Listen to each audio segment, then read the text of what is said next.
Repito, venga, vamos con la tercera mesa redonda, la penúltima de la mañana, lleva por título Usuarios de Centro de Procesamiento de Datos. El espectro de sectores es amplísimo, desde administraciones locales, pasando por empresas del transporte o de la industria, hasta la sanidad o la banca. Y nadie más lógico para presentarlo y nadie más apropiado que FADE.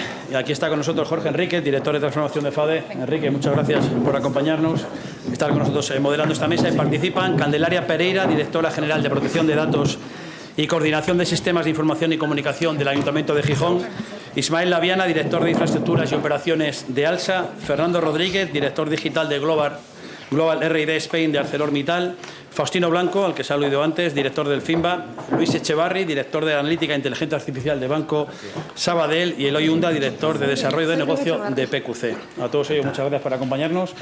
Bueno, vamos con 15 minutines de retraso, a ver si para y cuarto, para y 20... ¿Vale, Jorge?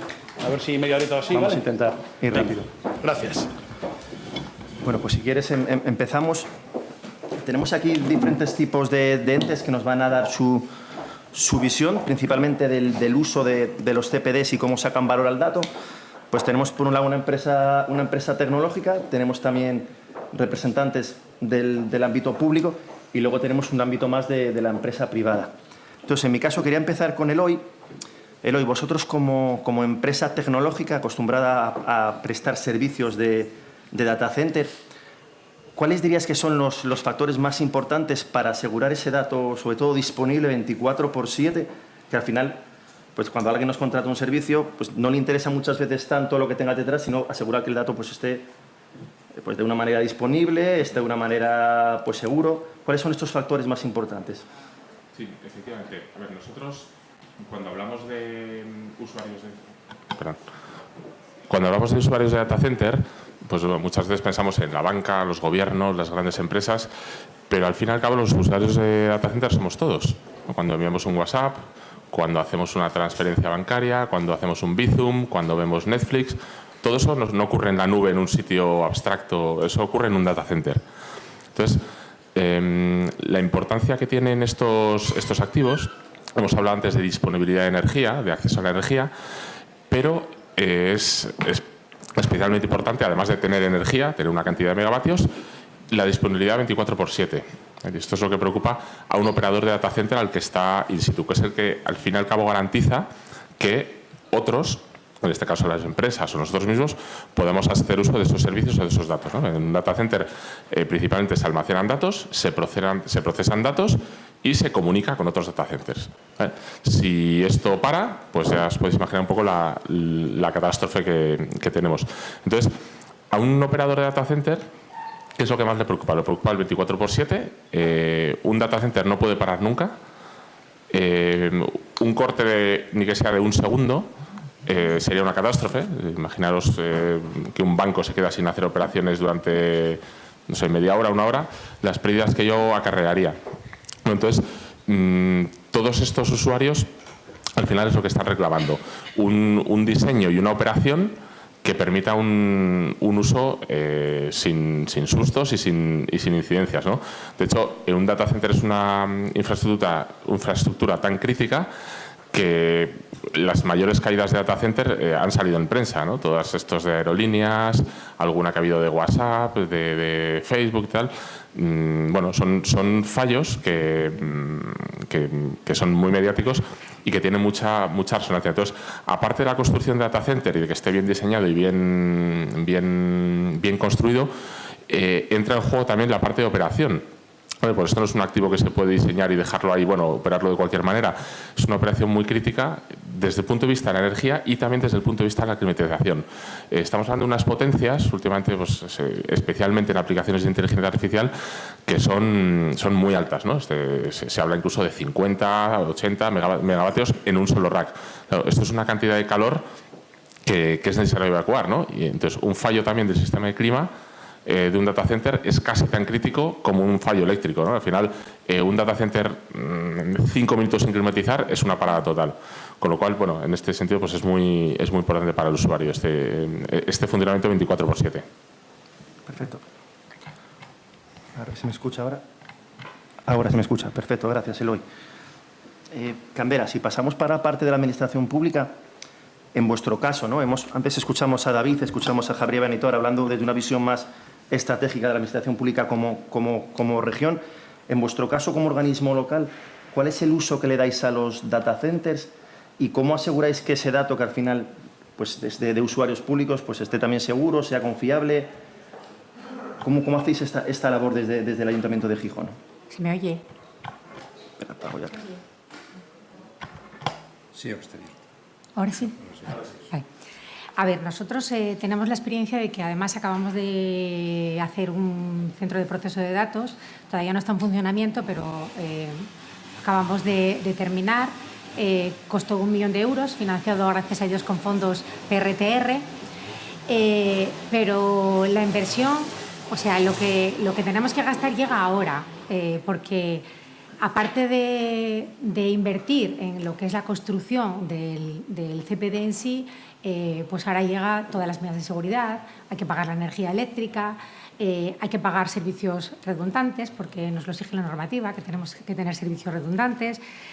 Si a ello añadimos que las administraciones públicas tenemos una tendencia exacerbada a guardar todos los datos que nos dan los ciudadanos, aún en contra del Reglamento de Protección de Datos, que nos dice que tenemos que guardarlo un tiempo determinado, pues bueno, hace que movamos grandes volúmenes de datos, enormes volúmenes de datos, que a lo mejor no ocupan tanto como los volúmenes de datos que pueden ser sanitarios por todo lo que implica guardar imágenes y demás. Nosotros guardamos datos que pueden ocupar menos, pero bueno, algunos ocupan bastante. Entonces, hace que necesitemos grandes centros de procesos de datos. Grandes, por lo menos para lo que es para mí un centro grande, que me imagino que no es nada que ver con uno que hace computación a altísimo nivel como inteligencia artificial. Pero bueno, lo cierto es que necesitamos CPDs y necesitamos CPDs seguros. Porque vosotros estáis hablando de guardar datos. Para mí, y que vengo con la mochila de haber trabajado 2 años en la inspección de la Agencia de Protección de Datos y eso pesa, para mí, cuando manejamos datos personales, los tenemos que tener en entornos que sean realmente seguros y seguros alineados con la normativa que tenemos. Entonces, una de las cosas que me parece más interesante de este proyecto que se está planteando encima de la mesa es poder colaborar todas las administraciones públicas, a lo mejor, en un centro de proceso de datos y que nos gastemos el dinero en las medidas de seguridad o en los gastos que son accesorios para preservar la confidencialidad, la disponibilidad, la integridad de todos estos datos, que los guardemos y que colaboremos todos en gastar el mismo dinero para un objetivo concreto, ¿no? Que a lo mejor si tenemos, daros cuenta que el Ayuntamiento de Gijón es el ayuntamiento más grande de Asturias, entonces si colaborásemos directamente con el Principado, pues a lo mejor no para llevar todo el CPD, pero para llevar servicios redundantes sería muy interesante para generar una economía de escala, por ejemplo. Y ya sé que hay que montarlo jurídicamente y me parece muy interesante. Yo soy funcionaria del Cuerpo Superior de Administradores del Principado, o sea que la administración del Principado la conozco bien. Llevo desde el año 98 integrada en ese cuerpo. Entonces, hay que montarlo jurídicamente, que es una cosa que creo que se está olvidando cuando hablamos de los CPDs, que detrás de todo el respaldo de datos y de datos personales hay que establecer las garantías adecuadas que establece la normativa. Las administraciones públicas estamos obligadas a estar alineadas con el Esquema Nacional de Seguridad y es una normativa muy, muy exigente y eso no lo podemos perder de vista nunca cuando estamos diseñando estos centros de procesos de datos, porque lo que vamos a meter dentro en un porcentaje altísimo son datos personales. Esa es la reflexión que yo quiero dejar aquí hoy. Y en cuanto al respaldo legal, eso, ¿cómo lo estáis más o menos pensando? ¿Cómo lo estáis ejecutando el respaldo legal de todas las copias? Bueno, la parte de... Nosotros tenemos varios contratos de seguridad y bueno, tenemos el asesoramiento pobre mío, que estoy, trabajé en la Agencia de Protección de Datos y además estoy certificada de conformidad con el Esquema Nacional de conformidad con la Agencia Española de Protección de Datos como delegada de Protección de Datos. Entonces, llevamos de la manera que podemos esto, porque siempre es un servicio, el del delegado de Protección de Datos, totalmente olvidado en las administraciones públicas. De hecho, el Principado de Asturias tiene muy pocos delegados de protección de datos. Hay uno en el SESPA, hay algún otro por ahí, pero no una figura específica que esté asesorando en esta materia. Yo tengo llamadas continuas del Principado de Asturias, de compañeros, para hacer consultas en materia de protección de datos, porque se está hablando de un proyecto grande, pero yo no he visto que esté aquí en esta mesa el delegado de protección de datos de la Consejería, que tiene que gestionar y tiene que hablar el mismo lenguaje diciendo, oye, pues mira, puedes fiarte de este proyecto porque tenemos ya implementadas o pensadas las medidas de seguridad con las que se va a llevar a cabo todo este almacenamiento de datos. Entonces sí que me parece interesante porque toda la normativa, el Reglamento de Inteligencia Artificial, el Reglamento de Protección de Datos, hablan de medidas de protección desde el diseño y por defecto. Y yo casi nunca he visto medidas de protección desde el diseño. Ese es el gran problema que estoy viendo en estos proyectos. Perfecto. Gracias, Candela. Faustino, si pasamos en tu caso con la FIMBA, sector sanitario, justo antes en la mesa anterior hubo una pregunta con la preocupación que hay en la sociedad del uso del dato sanitario.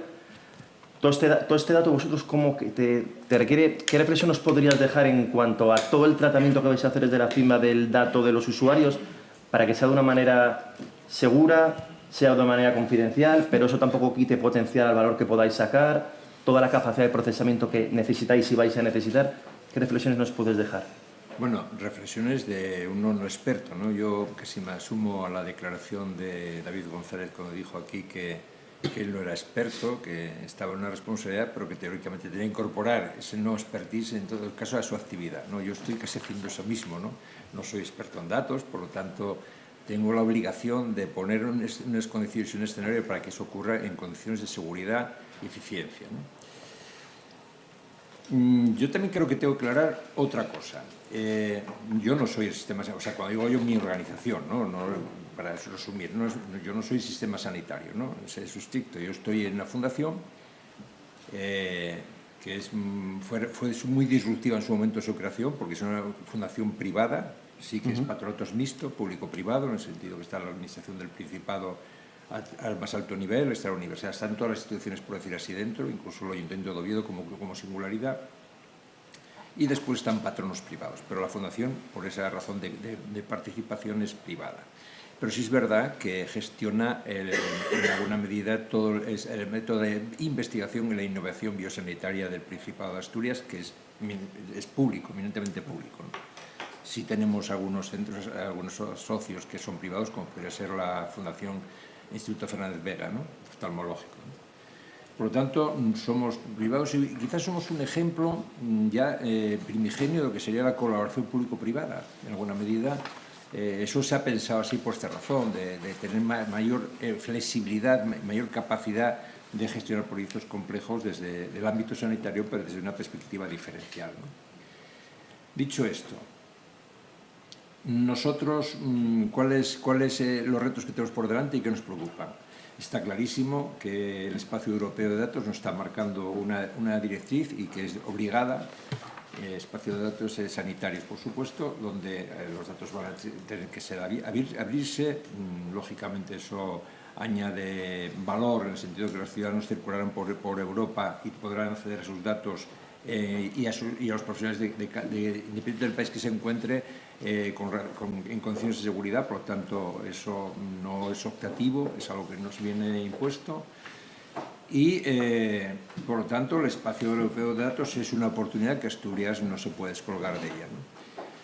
Hay que romper también inercias y culturas, que es el dato, decía que no podía ser de los intramuros, o sea, el hospital o centro sanitario tenía sus datos y además con alta sensibilidad. Parecía que la sensibilidad y la seguridad la da el que no salga, y el dato no tiene valor en sí mismo si no tiene uso, ¿no? Y entonces tenemos que romper eso. Nosotros en esa idea tenemos como dos iniciativas que son estructurantes, ¿no? Una es que pretendemos hacer un centro de simulación de tecnologías innovadoras y procesos inteligentes, y digo tecnologías y procesos porque ambas producen nuevas iniciativas que se trasladan directamente al servicio de los pacientes. Y ese centro de simulación de tecnologías innovadoras y procesos inteligentes tiene un eje, que es otro proyecto que anunciaba antes Jaime, y que es precisamente montar en el eje un centro demostrador de datos para casos de uso, ¿no? O sea, nosotros pretendemos ser ese articulador de tener un centro demostrador de datos y casos de uso, con lo cual está determinando la necesidad de participar en estos entornos que para mí son nuevos, pero que lógicamente creo que tendremos que aproximarnos de tal forma que seamos capaces de contextualizar todo lo que se nos avecina. Sabiendo que somos intensivos en datos, yo creo que no hay sector en el mundo que sea más intensivo en datos que el sector sanitario, además algunos de datos con mucho peso, sobre todo lo que decía antes, el tratamiento de imágenes, etcétera, etcétera, ¿no? Yo creo que eso es lo que estamos empeñados, eso va a transformar el sistema, va a producir innovación en procesos, va a hacer que el sistema sea más eficiente, va a ser un instrumento fundamentalmente de racionalidad en el diagnóstico y terapéutico, porque cuando hablamos de eso estamos hablando de nuevas moléculas, biomoléculas, estamos hablando de tratamientos personalizados, estamos hablando de un nuevo paradigma, ¿no? Que no es la bioquímica que había hasta ahora o la imagen que hay hasta ahora, sino que la imagen en grandes volúmenes nos va a permitir aproximarnos a una capacidad diagnóstica nueva, donde no veíamos antes algo, ahora lo vamos a ver, y donde vamos a poder experimentar pues ensayos clínicos con procesos digitales, de tal forma que aceleraré muchos procesos y llegamos a resultados terapéuticos óptimos y desde luego, ya como decía antes, personalizados. Por lo tanto, todo ese entorno que tenemos que mover. ¿Por qué nosotros somos un poco el eje de eso? Porque el uso de datos sanitarios tiene que tener una visión de datos de uso primario, que es lo que se produce en el sistema, y que el ciudadano vaya donde vaya, sus datos van con él. Y después el uso secundario de datos, que es la investigación y la innovación, ¿no? Y nosotros en ese espacio es el que tenemos que poner las condiciones para que el sistema sea innovador. Yo creo que lo dejaría aquí como esa primera reflexión, porque hablar de esto yo podría estar hablando toda la sesión y desde una visión no experta, pero que seguramente ocuparía cantidad de gente de iniciativas, perspectivas, etcétera, etcétera, que nos harían confundir, ¿no? Por tanto, es que somos un sector que en Asturias probablemente, si fuéramos a una especialización por actividad económica, no somos un sector identificable. Sin embargo, en términos de PIB, la sanidad aporta un 7% del PIB regional como actividad, pero si vemos a ver que con nuestro perfil está claro que uno de los ejes, y así fue en Europa, el eje de especialización inteligente en Asturias, uno de los ejes es el envejecimiento, ¿no? Entender el envejecimiento de una forma transversal a todo, porque el envejecimiento significa cáncer, significa cardiovascular, significa neurológica, significa degenerativa, significa todo. Por lo tanto, estamos buscando aquello que sea articulador y eso es lo que nos estamos empeñando. Perfecto, Faustino. Desearos mucha suerte en ese par de iniciativas. Tenéis trabajo por delante. Mucho trabajo. pero con ilusión. Y así concluyo esa primera reflexión. Y además que esto solo lo podemos hacer, no solo, sino con nuestro entorno, ¿no? Por lo tanto, es una invitación al entorno también. Perfecto. Pues pasamos un poco también a la visión de las empresas privadas. A mi derecha, Luis Echevarri del Banco Sabadell. Perdón, no soy Luis Echevarri. Soy Fabiola. Fabiola, pues perdonad. Siento decepcionarlos si esperaban a Luis. Pues Fabiola. Jorge, el micrófono, que si no se oye. Tienes que tener el micrófono delante. Ahora se escucha mejor. Lo digo por ellos, por ti. Vale. Cuando preparábamos un poco la mesa esta, si hay un sector que habéis trabajado, que tenéis actualizado, que tenéis avanzado, la analítica de datos probablemente sea la banca, probablemente seáis de los sectores que más años lleváis tratando los datos, y me contabais que en vuestro caso pues lo que más os preocupaba ahora era el tema de la IA generativa, que era donde estabais dando los pasos y donde estabais poniendo el foco. ¿Qué nos puedes contar, Fabiola, de...? Exacto. Yo soy directora de Inteligencia Artificial Generativa, que suena muy bien, pero soy la ingeniería informática de toda la vida. Aquí hemos visto Sí, perfecto. Es que ¿funciona? ¿Sí? Perfecto. Vale. La inteligencia artificial generativa ha puesto un poco en la palestra no solamente muchos temas que tenían que ver con el consumo de los datos, la capacidad de cómputo, y hemos empezado todos a hablar de NVIDIA y de conceptos súper complicados, que hasta el momento nadie hablaba de esto. La inteligencia artificial generativa ha hecho lo mismo con la propia inteligencia artificial. Nosotros ahora la utilizamos como una palanca para la inteligencia artificial que decíamos tradicional o de toda la vida, Para que se hagan una idea y si me permiten ir un paso atrás a la inteligencia artificial generativa, la analítica de datos tenía de alguna forma una necesidad muy concreta, ¿no? Los datos estructurados, una tabla, campos, sabíamos incluso, ¿no? A nivel de seguridad, incluso es mucho más fácil porque tú sabes qué campo o qué, ¿no? qué tipo de datos tienes que anonimizar, y cuando haces una ontología o una taxonomía es muy fácil, campo A, más o menos acá está el nombre, y esto era... No digo que un problema resuelto, pero teníamos mucha experiencia, ¿no? Y hemos empezado a trabajar con este tipo de datos y a nivel de CPD también, o a nivel de almacenamiento de datos, tiene unos desafíos que más o menos ya creo que estamos teniendo bastante aterrizados. Y luego viene la inteligencia artificial, que en su momento, ahora decimos tradicional como si fuese algo de hace muchos años, que es la misma, pero que en muchos casos es la inteligencia artificial actual. Lo que pasa es que como no es generativa, ahora le decimos tradicional. La inteligencia artificial abre un nuevo capítulo que tiene que ver con el dato desestructurado, que tiene que ver con, de repente, audios, ¿no? En una conversación telefónica con un cliente, pues igual hay conversaciones que duran, que pueden durar 1 hora o incluso hora y media. Y dicen, bueno, que hablan mucho. No, cierto tipo de productos financieros requieren una intervención que es realmente, ¿no?, larga. ¿Cómo guardamos un audio? Claro, no es lo mismo 4 campos, 5 registros o 30 millones de movimientos de una tarjeta, eso lo sabíamos. Pero ¿cómo guardamos los audios? ¿Cómo guardamos las interacciones entre los asistentes virtuales? Que son miles de interacciones, de miles de interacciones, ¿no?, de deuterancias. Claro, esto empieza a traer nuevas formas de decir, bueno, ¿qué hacemos con este tipo de datos, ¿no? El dato desestructurado.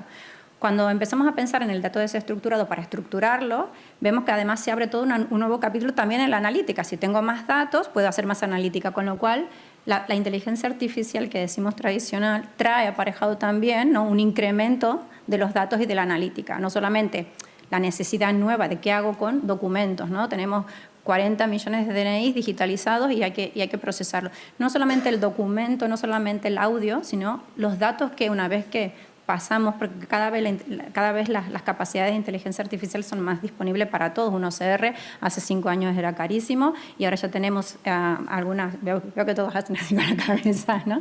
Veo que todos hemos pasado por aquí, ¿no? Claro, era muy caro y ahora podemos hacerlo con aplicaciones open source que no tienen un costo adicional de OPEX y que lo podemos hacer muy fácil. Entonces, al resolver este problema, estamos generando también mucho más datos para la propia analítica. Y luego ya viene la inteligencia artificial generativa, que lo cambia. Y aquí yo creo que estoy de acuerdo con todos ustedes cuando decíamos, ¿no?, que bueno, había como un gran incremento, todos hemos tenido este subidón con la inteligencia artificial generativa y todos hemos tenido también el bajón y la cautela, ¿no? Pero sí que es verdad que está cambiando muchas cosas y que lo estamos utilizando como palanca para que pueda ponerse, ¿no?, encima de la mesa un debate de muchas cosas que hasta el momento no le prestábamos tanta atención, éramos los grandes olvidados, ¿no? Pero ahora mismo la inteligencia artificial transgenerativa funciona de una manera, los datos que utilizamos y el tipo de datos que utilizamos es diferente, ¿no? Sabemos que no podemos entrenar, lo que decíamos, eso está destinado a algunos pocos, ¿no? Entonces, ¿cómo hacemos porque la inteligencia artificial generativa tiene mucho conocimiento global, pero tal vez para nuestros propios casos de uso no tiene ese conocimiento específico. Hay que darle esa información de contexto. Con lo cual empezamos a trabajar con otro tipo de dato que hasta ahora era el gran desconocido, que es el conocimiento. Ya no hablamos tal vez del documento, no hablamos del audio, no hablamos del documento digitalizado, hablamos del conocimiento. ¿Y eso qué significa? Para que mi motor o mi proceso o mi caso de uso funcione, le tengo que dar la información de contexto y tengo que buscarla. Eso trae otros desafíos también que tienen que ver con, tiene que ser concisa, tiene que estar estructurada, tiene que ser válida y abre, ¿no?, el nuevo concepto que ahora también está muy de moda, el IA Ready, porque cuando nosotros recogemos el documento para pasarle, les voy a poner un ejemplo para que vean cómo lo trabajamos nosotros. Por ejemplo, si yo quiero decirle a mi modelo, ¿no?, que revise si una operación es correcta o no, le tengo que pasar la información de contexto. Le tengo que pasar la regulación, le tengo que pasar mis propios procedimientos, las condiciones de mis productos para que vea si es correcto o no, ¿no? Entonces, en base a estos conceptos, dime si el movimiento es correcto o no, por ejemplo. Esa información de contexto, esos documentos, nosotros los tenemos preparados por el equipo de metodología para que lo lea un humano, que era el gestor que abría y lo miraba y leía, ¿no? Eso la inteligencia artificial no lo procesa igualmente. Entonces aquí empezamos a tener los primeros problemas, ¿no? De cómo hacemos para que un documento que tiene que ser legible por el humano luego sea legible por la IA, con lo cual hemos empezado a transformar esos documentos, ¿no? A quitar abreviaturas, a quitar mayúsculas donde no correspondían, a quitar las negritas para resaltar un contenido, etcétera, etcétera. Hemos tenido que transformar esos documentos y además dejarlos todavía visibles también para el humano, con lo cual empezamos ahora a esa gestión del conocimiento, ¿no? ¿Quién crea ese documento? ¿Quién lo consume? ¿Cómo hacemos que sea visible para la IA? Luego hemos visto que los documentos muchas veces, o el conocimiento se va moviendo por la organización y se va distorsionando. ¿Cómo hacemos para hacer ese camino de vuelta para ver realmente quién es el dueño, para saber realmente cómo se genera, quién lo puede consumir y quién no? Bueno, hay toda una nueva línea de trabajo que está relacionada con el gobierno del dato, pero que es un nuevo capítulo, que es el conocimiento que se genera a través de los datos para los modelos de LLM o de los grandes modelos de lenguaje. ¿Quién los gobierna? ¿Cómo los gobernamos? ¿Qué hacemos con ese conocimiento? ¿Qué skills necesitamos en la organización? Porque incluso generar esos documentos para que sean IA ready, requieren también unos conocimientos que nosotros no teníamos. El que escribe una FAQ la escribe para que la pueda poner en el asistente virtual y la pregunte y la responda. Si yo sé que necesito un prompt que esté acorde a esa FAQ, pues es posible que la forma en que se escriba tiene que ser diferente. Pues hay que explicarles. Entonces los skills también de las personas van cambiando. Nosotros ahora mismo vemos que la inteligencia artificial generativa ha puesto también sobre la mesa la calidad de los datos. No sabemos que cuanto mejor estén nuestros datos, mejor va a funcionar la inteligencia artificial generativa, con lo cual ya no solamente miramos el prompting, el chunking, sino estamos viendo en cómo se generan los documentos, quién lo ha creado, quién lo ha modificado, cuándo ha sido la última vez que lo ha actualizado. La gestión del conocimiento es tan fundamental para la inteligencia artificial generativa como el propio modelo en sí. Y para superar, claro, tenéis un montón de modelos que entrenar, la capacidad de cálculo es prácticamente infinita que necesitáis. Me imagino que estaréis tirando mucho de los TPDs internos, pero también tendréis que ir mucho al exterior. ¿Qué estrategia seguís para poder adquirir esta capacidad de cálculo para entrenar vuestros modelos? Exacto. La capacidad de cálculo o de cómputo es una, sin ningún lugar a dudas, es la variable a despejar. Pero no, al menos en mi ámbito, en una entidad financiera, no es tanto la capacidad en sí, que lo es, sino a nivel de seguridad. A nivel de reglamentación y la regulación que tenemos es bastante estricta. Nuestros datos, me imagino que todos a nivel de salud, todo, pero claro, nosotros además, yo no conozco los otros ámbitos, pero me imagino que estamos todos regidos por las mismas normativas, pero sí que es verdad que la regulación bancaria es muy estricta. Y nosotros, lo que decía recién, ¿no? O sea, a mí ni se me ocurre empezar un proyecto de inteligencia artificial sin hablar primero con el DPO. O sea, por delante vaya que si el DPO dice que no, el primer día yo ya no lo vuelvo a intentar siquiera, ¿no? Entonces, esto es muy importante, saber el uso que se da al dato, porque también lo que decíamos, ¿no? Cuando vemos un proyecto y empezamos a jugar con las variables, pensamos, hoy podemos hacer esto y lo cruzamos con la otra, entonces llega el DPO y dice, tenés la autorización, tenés el uso, es válido, y entonces vemos que el proyecto se cae, ¿no? Entonces, sí que es verdad que la regulación es muy importante. Estamos utilizando los servicios que sabemos que es fácil certificar por el equipo de seguridad, porque también es verdad que la inteligencia artificial generativa trae muchos interrogantes y las entidades financieras somos bastante tradicionales en el riesgo, ¿no? No vamos a asumir ciertos proyectos de inteligencia artificial que no sean explicables, que sean cajas negras, y aquí intentamos ser bastante cautos. Pero sí que es verdad que tenemos estrategias, ¿no? Lo que decíamos, no hace falta entrenar todo el modelo, y ni se me ocurriría pensar, Dios no me permita pensar en reentrenar un LLM, pero no todos son LLMs, ¿no? Lo que dice la inteligencia artificial está hace muchos años, y no hablo de la analítica en sí, sino los proyectos más de inteligencia artificial que están relacionados con OCR, la capacidad de transcripción, con la capacidad de trabajar con el texto desestructurado, que son NLP de toda la vida. Pues estos modelos, que hay grandes modelos, hay modelos pequeños y luego están los transformers de toda la vida, ¿no? Entonces, hacer un fine-tuning de ese modelo es mucho mejor que reentrenar todo el modelo en sí. O sea, hay estrategias para, o bien haces un fine-tuning, que es como si reentrenara solo una parte pequeñita del modelo, no todo el modelo, y eso me permite tener ese conocimiento dentro del modelo, pero sin un costo de cómputo tan alto. Y luego también ahora con cómo funcionan estos modelos, me permite también jugar con la información de contexto. Yo le puedo pasar la información de contexto, Y al no haber reentrenado, el modelo sabe de ese contexto y puede responder con la misma fiabilidad. Aquí hay que ver también que, claro, si le paso la información del contexto, pues los costos de consumo del servicio aumentan, ¿no? Pero disminuye el costo por el procesamiento si tuviese que reentrenar. Entonces, aquí hay que ver cada caso de uso desde su padre, de su madre. Lo que funciona para un caso de uso puede que no funcione para el otro, pero sí que es verdad que teniendo estas estrategias aterrizadas, o utilizar varios LLM o varios SML o LMs más SLM más un poco de inteligencia artificial tradicional, se hace como un multimodelo, pues todo esto hace que los casos de uso sean más viables y menos costosos. Ay. A ver si ahora... Sí, gracias, Fabiola. Pasamos entonces con Ismael de Alsa.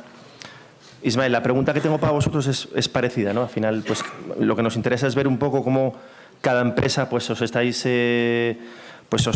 acercando al mundo cloud, a los CPDs. ¿Cuál es vuestra estrategia? ¿Qué nos podrías contar de un poco qué infraestructuras necesitáis en Alsa? ¿Qué tipo de proyectos tenéis en mente para el futuro, aprovechando encima que tenemos aquí el centro de I+D? ¿Qué nos podrías contar en cuanto a infraestructuras y proyectos?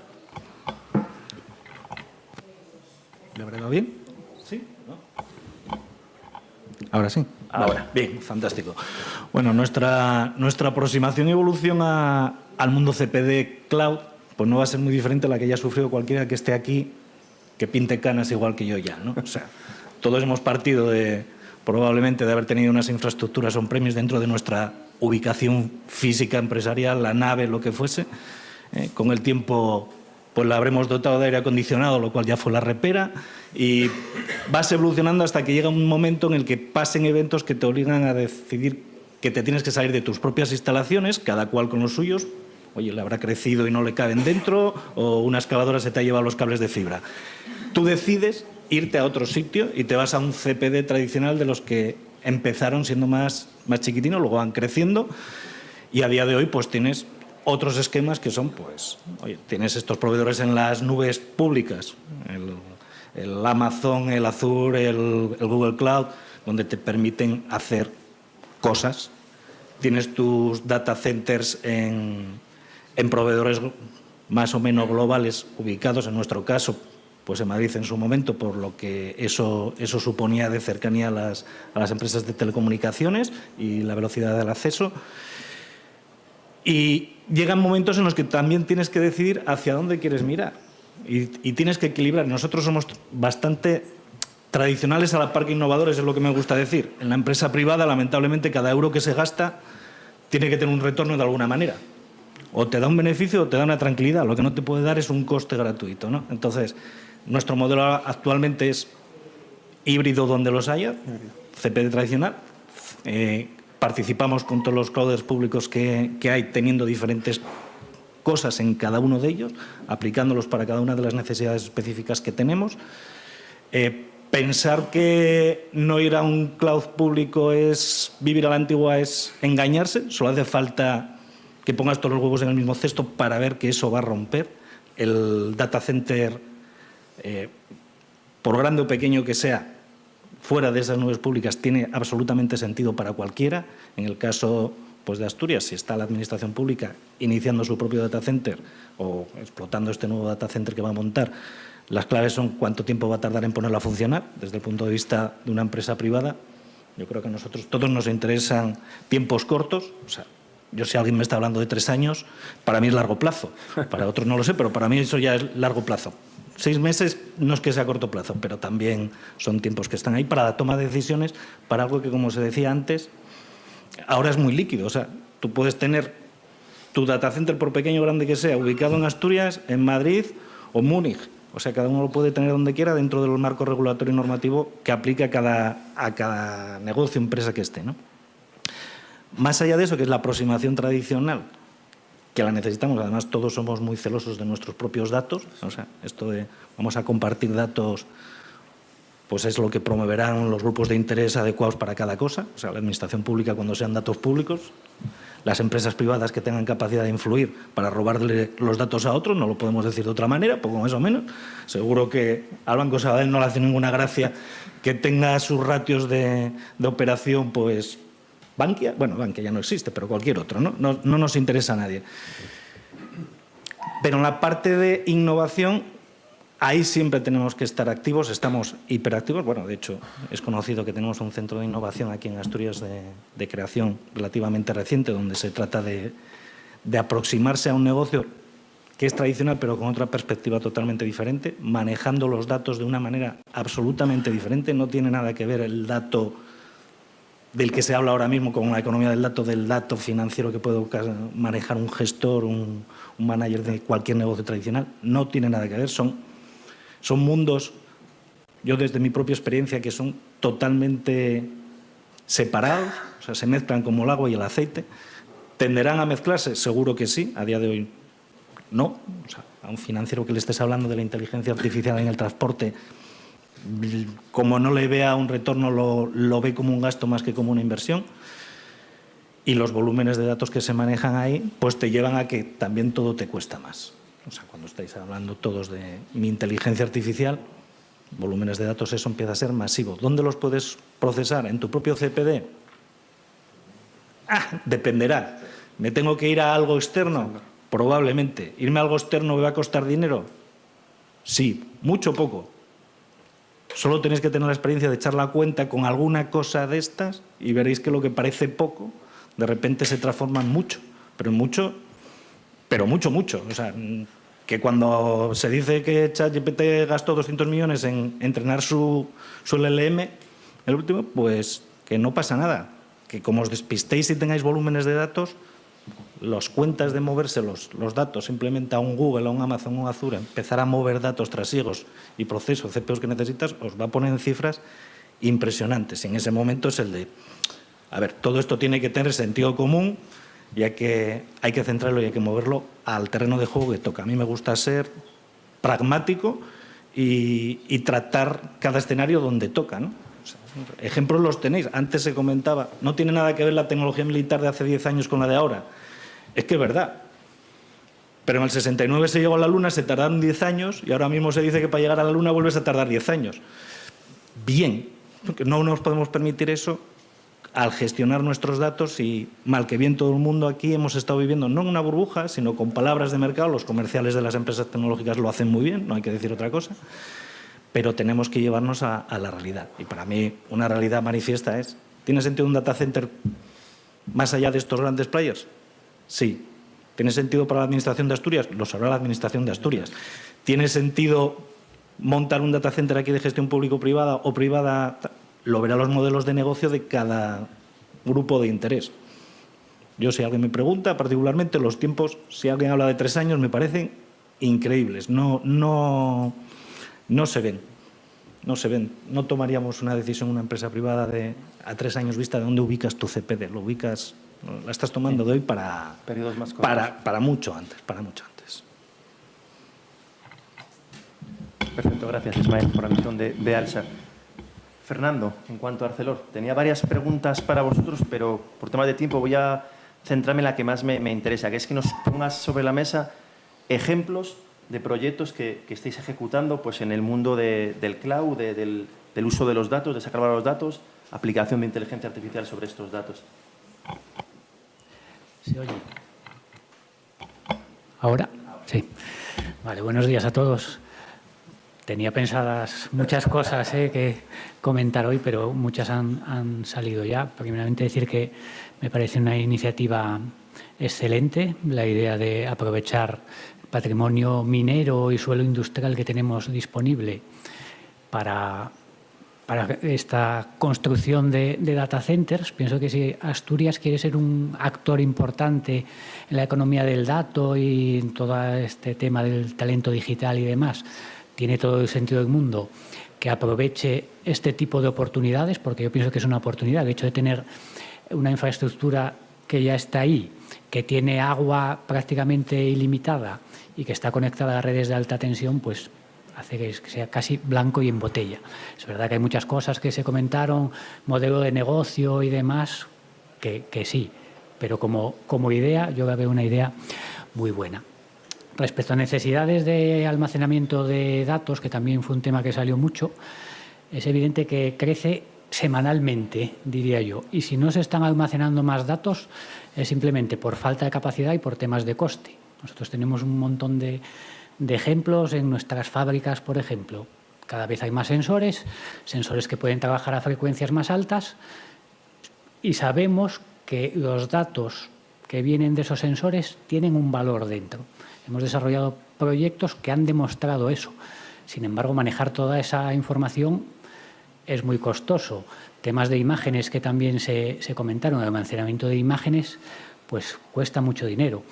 Nosotros, al igual que los compañeros de ALSA, pues tenemos nuestros CPDs internos, pero es verdad que la tendencia es a irse a la nube cada vez más, la nube de los grandes proveedores, donde todo es maravilloso en principio, la flexibilidad que te ofrece y demás, pero cuando luego echas cuentas o cuando tienes en cuenta un poco lo que te limita, porque evidentemente todo está enfocado a que uses sus servicios para todo y demás, pues tiene también su cara negativa. Entonces, disponer de estas infraestructuras más de proximidad también, yo pienso que es otra alternativa y siempre está bien disponer de alternativas que para cosas concretas pueden tener sentido. Respecto al uso, después de este rollo, ¿no?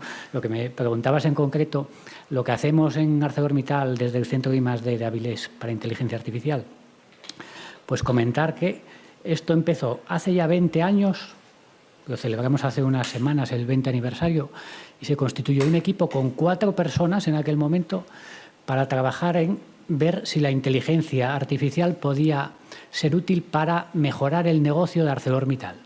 Para conseguir poner en marcha aquello, no quiero ni imaginarme las validaciones que hicieron falta, hasta debió firmar el presidente de la empresa en aquel momento, que era Arcelor, no ArcelorMittal, ¿eh? A día de hoy, de 4 personas que eran en aquel momento, hemos pasado a 70 personas en el Centro de I+D de ArcelorMittal, trabajando en I+D, digitalización, inteligencia artificial. Si esto es así, no es porque los directivos y los accionistas de ArcelorMittal consideren que es muy cool tener un equipo de este tipo y que vende mucho. Es porque cada proyecto que hemos realizado se ha intentado medir desde el punto de vista de retorno económico y se ha demostrado que en una gran mayoría de los casos este tipo de soluciones pueden marcar la diferencia entre ser competitivo y dejar de serlo. Por comentar brevemente algunos ejemplos, pues tenemos aplicaciones que se han desarrollado en Asturias y se han desplegado en nuestra empresa en todo el mundo, pues de lo más variopinto. Desde el punto de vista comercial, pues modelos de predicción de cuál va a ser nuestra demanda en las próximas semanas y meses, modelos de cuál va a ser el precio, forecasting de precios, el precio del acero o el precio de las cosas que tenemos que comprar, que una empresa como la nuestra gasta billones de dólares cada mes en aprovisionamiento de materias primas. Si tienes una visión de cómo va a evolucionar el precio, puedes tomar mejores decisiones a la hora de comprar. Soluciones también para la optimización de la toma de decisiones, para la planificación de la producción. Son problemas complejísimos. Un ejemplo muy fácil es una línea de galvanizado, decidir en qué orden vas a procesar las bobinas que vas a producir en un turno. El número de combinaciones posibles que hay de ordenar esas bobinas es superior al número de átomos que hay en el universo. Nosotros hemos desarrollado modelos de optimización matemática que son capaces de encontrar en un tiempo razonable, el tiempo que requiere el operador para tomar la decisión, una solución que no es la óptima, porque a día de hoy es imposible probar todas las combinaciones, pero es suficientemente buena. Esto se ha hecho con metaheurísticas, ¿vale? También estamos trabajando mucho en la optimización de lo que es el proceso productivo, el manufacturing. Mucho énfasis últimamente en el mantenimiento predictivo, la fiabilidad de nuestras líneas de producción, cómo asegurarse de que siempre todo está funcionando. Pues tienes que anticiparte a los fallos. Todas las decisiones alrededor del mantenimiento implican mucho dinero y son críticas. Nosotros estamos viendo cómo utilizar la inteligencia artificial para optimizar esas decisiones. Cómo saber si este motor va a fallar mañana o aún le quedan 2 meses de vida útil. Cosas de ese estilo, pues pueden marcar la diferencia, porque estamos en un entorno tan competitivo y con tantos actores en China y en todos los mercados, en el que unos pocos dólares por tonelada de diferencia pueden hacer que realmente estés o dejes de estar. Perfecto, gracias. Fernando. Bueno, César, ya te veo ahí, entiendo que... Yo acato órdenes, tiempo- Jorge. Sí, no va a haber ni preguntas en esta mesa, que es muy interesante y solo habéis intervenido una vez cada uno, pero como habéis sido extensos en las respuestas, es muy interesante. No puedo daros otra vez la palabra, pues habéis quedado otra mesa antes de Damos comer, la mesa ¿vale? por... Gracias a los que estáis sentados, a Jorge, a Candelaria, a Ismael, a Fernando, a Fabiola, a Faustino y a Eloy por participar. Y ahora vamos a comentar brevemente la encuesta que teníamos, la pregunta que hicimos a través de la Slido, lo que va a salir ahora. Y nada, podéis tomar asiento y quedaros con nosotros antes de la parada para la comida. Muchas gracias a todos. Un aplauso, no se merecen, sí, ¿no?